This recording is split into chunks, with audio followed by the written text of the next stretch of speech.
À la section 6.10, on continue les applications en génie civil. Cette fois, on fait une application qui ressemble à ce que vous avez déjà fait dans votre cours de matériaux granulaires, c'est-à-dire l'analyse granulométrique. Donc, juste un petit rappel comme ça, lorsque vous utilisez un granulat en construction pour préparer un ciment, un béton, etc., bien, le granulat a souvent des particules de différentes dimensions. Et l'analyse granulométrique nous permet, dans le fond, d'établir la proportion des différentes dimensions de particules que compose l'ensemble du granulat. Donc, ce qu'on fait habituellement comme procédé, c'est qu'on va superposer différents tamis et on va regarder, dans le fond, quel pourcentage du granulat qui passe à travers des tamis qui sont superposés de la plus grande dimension jusqu'à la plus petite. Donc, on voit ici, par exemple, que 100% du granulat a passé à travers le tamis de 10 mm de diamètre. Et au fur et à mesure, on a différentes lectures qui sont prises et on est capable éventuellement de construire un graphique qui ressemble à quelque chose comme ça. Donc, la courbe en noir, les différents points qui sont sur le graphique correspondent, dans le fond, à ce qui a été observé en laboratoire. Dans le cadre de l'exemple, dans le fond, ce n'est pas qu'on veut refaire exactement ce que vous avez fait déjà en matériaux granulaires, c'est qu'on va vraiment focusser, on va mettre l'emphase sur une notion qu'on vient de voir dans le cours, c'est-à-dire sur l'échelle logarithmique. Puisque, je ne sais pas si vous en êtes rendu compte, mais lorsque vous avez construit, lorsque vous avez placé vos points lors de l'analyse granulométrique dans votre cours de matériaux granulaires, le papier quadrillé est déjà en forme semi-log.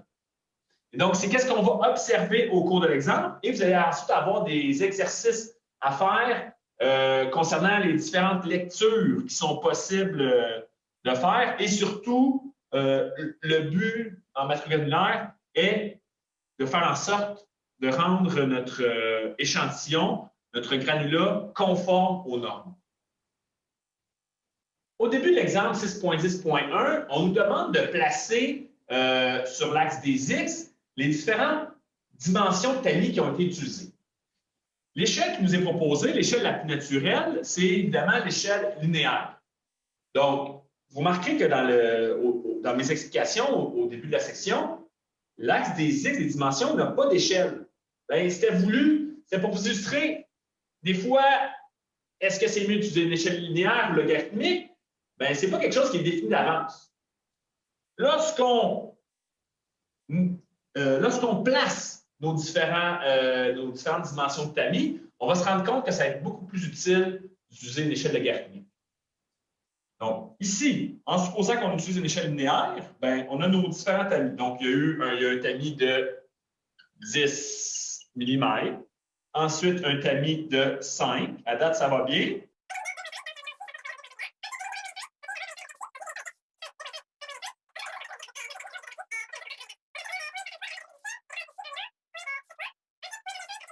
Et c'est là que ça commence à être un peu périlleux comme opération, puisqu'il me reste 2 tamis à placer, puis il me reste pratiquement plus de place. Donc là, j'ai plus de place pour les indiquer, mais vous voyez que ce qui se produit lorsqu'on s'approche de 0, c'est que les tamis, eux, on veut diminuer de moitié à chaque fois le diamètre, mais à un certain point, il n'y a plus de place pour les placer sur un axe. Donc, imaginez si on utilisait une échelle linéaire sur l'axe des X, dans notre exemple, ça ferait en sorte qu'on aurait beaucoup de difficulté à distinguer les points correspondant aux tamis près de 0, les plus petits tamis. Sans compter que si on veut se rendre avec, imaginez qu'on veut utiliser des tamis encore plus grands, bien, ça ferait en sorte qu'on aurait une échelle qui serait très, très, très étendue. Donc, étant donné que c'est difficile de distinguer les valeurs autour de 0, on va privilégier une échelle logarithmique.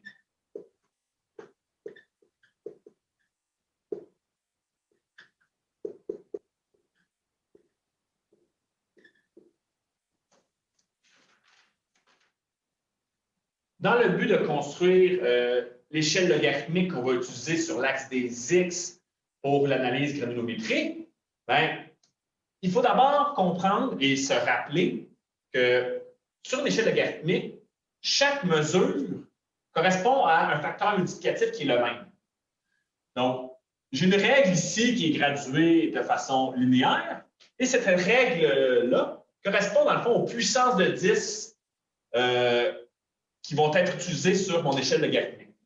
Donc, par exemple, la valeur de moins 2 correspond sur mon échelle logarithmique à 10 à la moins 2, alors que moins 1 correspond à 10 à la moins 1, 0, 10 à la 0, 1, 10 à la 1, 2, 10 à la 2. Donc, numériquement, ces valeurs sont 0,01, 0,1, 1, 10 et 100. On se rend compte que pour mes puissances de 10, lorsqu'on se promène d'une valeur à l'autre, on a un facteur multiplicatif de 10. Raison pour laquelle la distance sur mon échelle logarithmique est la même. Comme à chaque fois on fait x 10, les distances vont être conservées. Alors que sur une échelle linéaire, c'est lorsqu'on additionne une valeur constante que les distances sont conservées.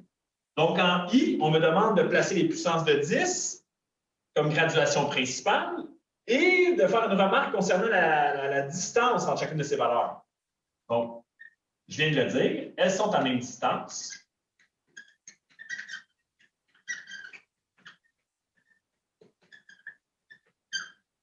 Puisque le rapport entre deux mesures voisines, le rapport est 2 fois 10.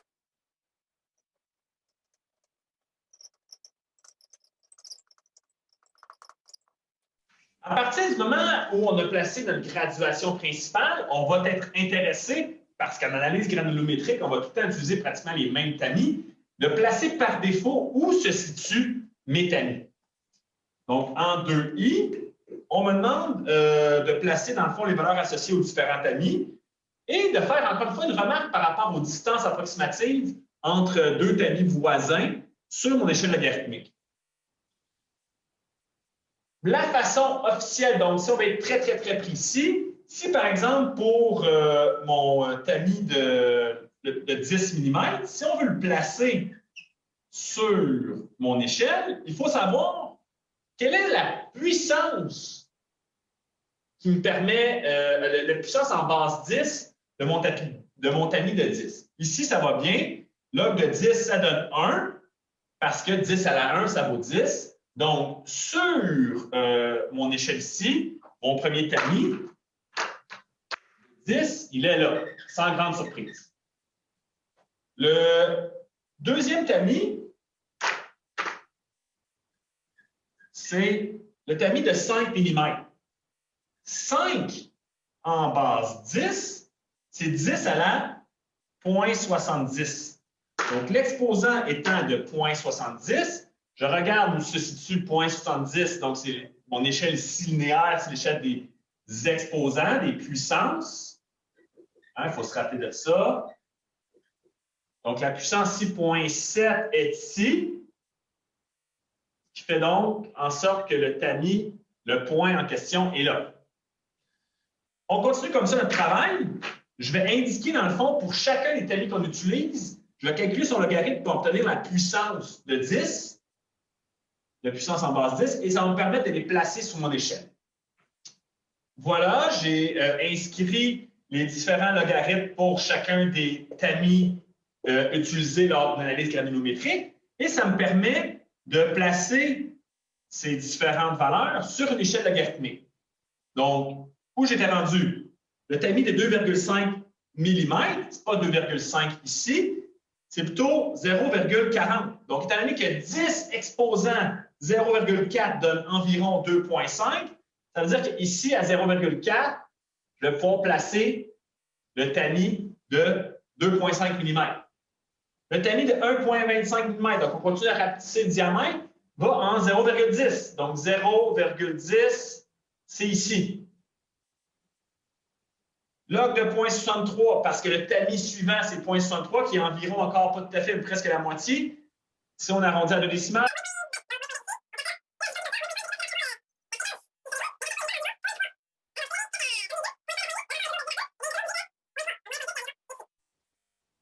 se rend compte, dans le fond, sur mon échelle logarithmique, encore une fois, étant donné que les tamis sont toujours d'un facteur fois 2, à peu près, le bon d'un tamis, dans le fond, on double, hein, si on va du plus petit au plus grand, on double le diamètre à chaque fois, eh bien, la distance sur l'échelle logarithmique est toujours la même. Donc, sur mon échelle des puissances, des exposants, on se rend compte qu'il y a un écart d'environ 0,3. Donc, on additionne 0,3 à chaque fois, on soustrait, pardon, si on va dans ce sens-là. Donc, un écart de 0,3 sur l'échelle des puissances, ça correspond à un facteur ici de 2, les bons de fois 2, sur mon échelle logarithmique. Ce qui fait en sorte que, par défaut, lorsque vous regardez le papier quadrillé qui est utilisé lors d'une analyse granulométrique, les différents tamis sont pratiquement toujours à la même distance. Si on avait pris une échelle linéaire, on n'aurait pas été en mesure de tout déplacer, puis ce serait très difficile à observer. Alors que l'échelle logarithmique me donne tout de suite un aperçu de cette caractéristique. Maintenant qu'on a construit notre axe des X, vous allez pouvoir vous rendre compte dans les exercices que l'axe des X va être placé et va avoir des pointillés qui vont correspondre à chacune des valeurs des tamis que vous allez pouvoir replacer pour placer les points et éventuellement répondre aux questions, à savoir si l'échantillon utilisé a des valeurs qui font en sorte qu'on est dans des zones de non-conformité et de se poser la question, qu'est-ce qu'il faudrait ajouter ou enlever au granulat en termes de dimension de particules pour rendre l'échantillon conforme.